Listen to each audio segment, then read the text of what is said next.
গাছের বেগুন, বেগুনি দরমা বানাবো। বেগুনটা এইভাবে কেটে নেব, বোঁটাগুলো এইভাবে কেটে নিয়েছি। বোঁটাটা থাকবে, পুরোটা কাটা হবে না। কেটে নিয়ে চামচ দিয়ে পুরোটা বেগুনটা এরকম হবে, কাটাটা এরকম করে চামচ দিয়ে বেগুনির ভেতরটাকে এইগুলো বের করে নেব।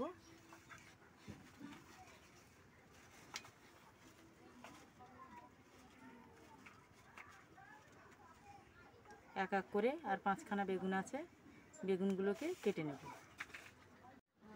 বেগুনগুলো সব দানাগুলো ভেতর থেকে এরকম বের করে নিয়েছি এক এক করে। এবার এই দানাগুলো, এই যে ভেতরের এইটা, ওইগুলো এরকম বাটবো, সব শিলে বেটে নেব। মশলাগুলো সব একসঙ্গে বাটবো। এখানে আছে আদা, কাঁচা লঙ্কা, রসুন, জিরে, আর ওর সঙ্গে দেবো এই চিংড়ি মাছগুলো দেবো, একসঙ্গে বাটবো, বেটে পুর বানিয়ে নেব। এবার বানাবো বেগুনের দরমা। কড়াই তেল দিয়ে দেবো, তেলটা দিয়ে জিরে ফোড়ন দেব,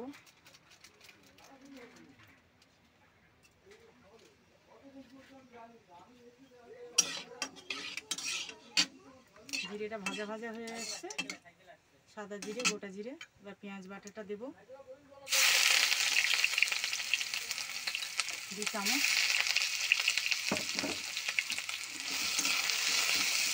এবার দেবো একটা টমেটো কাটা ছিল, কুচানো টমেটোটা দেবো।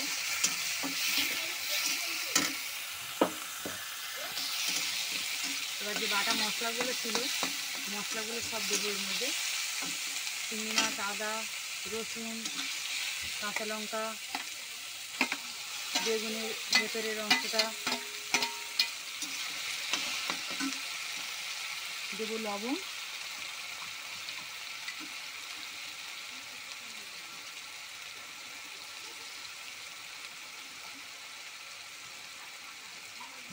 হলুদ,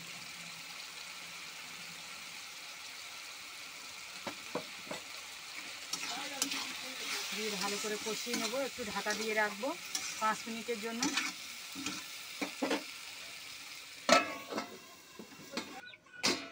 10 মিনিট হয়ে গেছে, গ্যাসটা একটু মশলাটা আর একটু হবে, আরও 5 মিনিট ঢাকা দিয়ে রাখবো।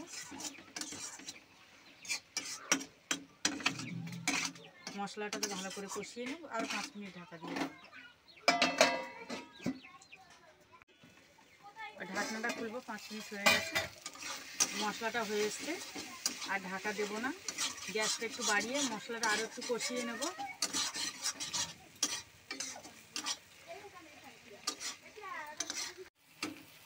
মশলাটা কষা হয়ে এসছে, এবার দেবো একটু ধনে পাতা,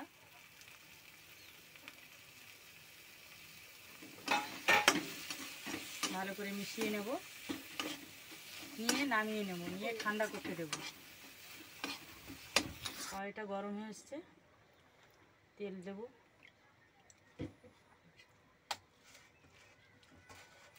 পুরটা রেখেছিলাম, পুরটা ঠান্ডা হয়ে গেছে। এরকম দাঁড়াও পুরটা ভরবো,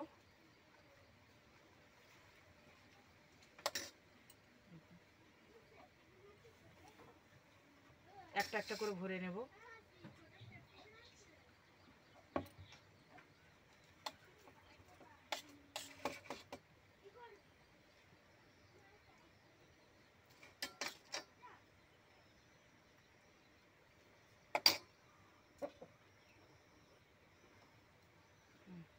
পুরটা ভরা হয়ে গেছে, এবার কড়াইতে দেবো, তেলটা গরম হয়ে গেছে, গ্যাসটা কমিয়ে দেবো।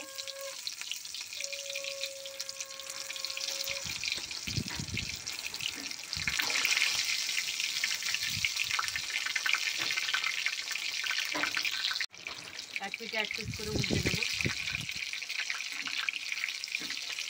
বেগুনটা কম আঁচে ভাজা হবে। বেগুনগুলো ভাজা হয়ে গেছে, এবার একটা একটা করে তুলে নেব।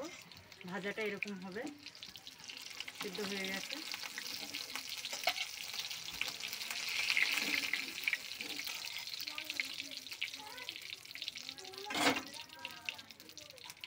এবার বাদ বাকিগুলো ভেজে নেব। বেগুনির দরমা রেডি।